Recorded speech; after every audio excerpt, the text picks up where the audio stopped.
राजगडावर आमचं विजयोत्सवाने जल्लोषात स्वागत केलं गेलं. पण आमचा जल्लोष फार काळ टिकला नाही. 23 जानेवारी 1664 रोजी एक दुर्दैवी घटना घडली.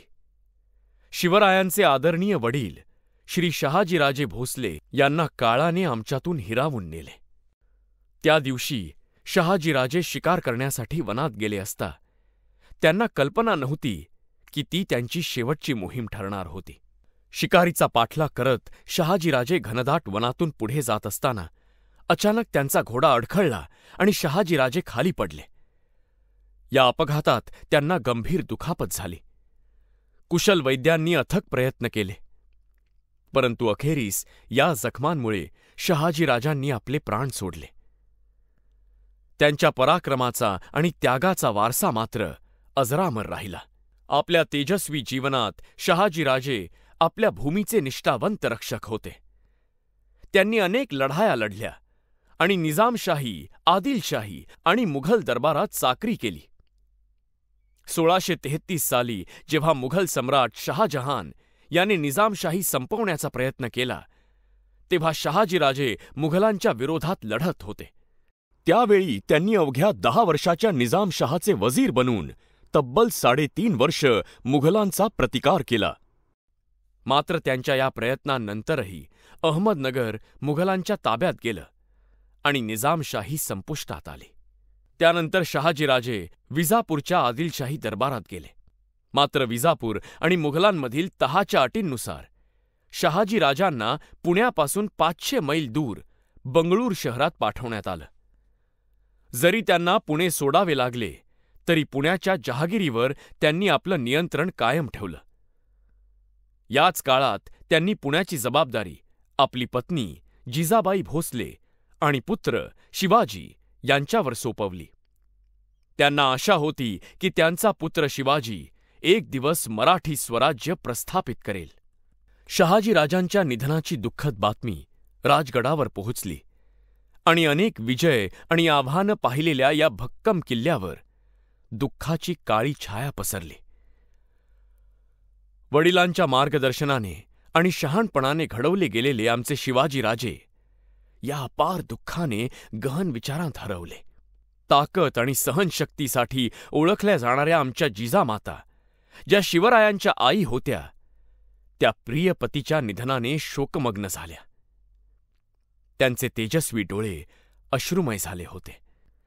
लोकांसाठी उज्ज्वल भविष्य निर्माण करण्याच्या त्यांच्या प्रयत्नात साथ देणाऱ्या त्यांच्या जीवनसाथीला त्यांनी जड अंतःकरणाने निरोप दिला. शहाजीराजांच्या निधनानंतर शिवाजीराजांनी आपल्या राज्याच्या पुनर्बांधणीसाठी आपलं लक्ष पुन्हा केंद्रित केलं. मुघलांच्या 3 वर्षांच्या अत्याचार आणि लुटीनंतर आमची मायभूमी उद्ध्वस्त झाली होती आणि त्यासाठी जलद आणि प्रभावी उपाययोजना करणं गरजेचं होतं. भारतखंडाचा बराचसा पश्चिम किनारा आदिलशाही आणि मुघल सत्तेच्या ताब्यात असल्याने शिवरायांनी स्वराज्याच्या रक्षणासाठी एक बलाढ्य आरमार उभं करण्याचं महत्त्व ओळखलं होतं. राजांनी सेनापती नेतोजी पालकरांना बोलावून पश्चिम किनारपट्टीवरील एक प्रदेश परत जिंकून घेण्यासाठी रणनीती आखली. सेनेचं स्वतः नेतृत्व करत शिवाजीराजे मालवणकडे रवाना झाले. मालवण राजापूरच्या सुमारे 50 मैल दक्षिणेस होतं. तिथल्या किनाऱ्यावर उभं राहून राजांचं लक्ष दूरवरच्या एका बेटाकडे गेलं. विस्तीर्ण समुद्रातील एकलकोंड ठिकाण, कुर्टे बेट म्हणून ओळखलं जाणारं हे बेट शिवाजीराजांना फार आवडलं. त्यांच्या दूरदृष्टीला बेटाचं स्थान खूप भावलं. स्वराज्याला अजून बळकट आणि सुरक्षित करण्यासाठी राजांनी तात्काळ त्यांना बेटावर नेण्याचा आदेश दिला. कुर्टे बेटावर विस्तृत किनारे आणि त्याचे मोक्याचे स्थान बघता त्या ठिकाणी एक मजबूत समुद्री किल्ला बनवण्याचा राजांनी विचार केला. ब्राह्मणांच्या आशीर्वादाने पूजाविधी करून राजांनी नवीन किल्ल्याच्या उभारणीस प्रारंभ केला. राजांच्या निगराणीत किल्ल्याचे बांधकाम सुरू झाले.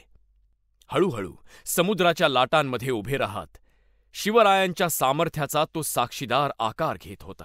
कुर्टे बेटाच्या खडकाळ किनाऱ्यावर एक प्रचंड सागरी किल्ला साकारला गेला. राजांनी या किल्ल्याला सिंधुदुर्ग हे नाव दिलं. अरबी समुद्रातील हा स्वराज्याचा सक्षम पहारेकरी होता. सिंधुदुर्गच्या भिंती जसजशा उंचावत होत्या तसा राजांचा स्वराज्य संरक्षणाचा निर्धार अधिक दृढ होत होता. प्रजेची समृद्धी आणि सुरक्षितता यासाठी असलेली त्यांची अपरंपार निष्ठा सिंधुदुर्गातून स्पष्ट होत होती. सिंधुदुर्गाच्या उभारणीनंतर मराठी स्वराज्याच्या गाथेत एक नवा अध्याय लिहिला गेला, ज्यात अस्मितेचा, धैर्याचा आणि आपल्या प्रिय शिवरायांच्या अजेय बाण्याचा उल्लेख होता.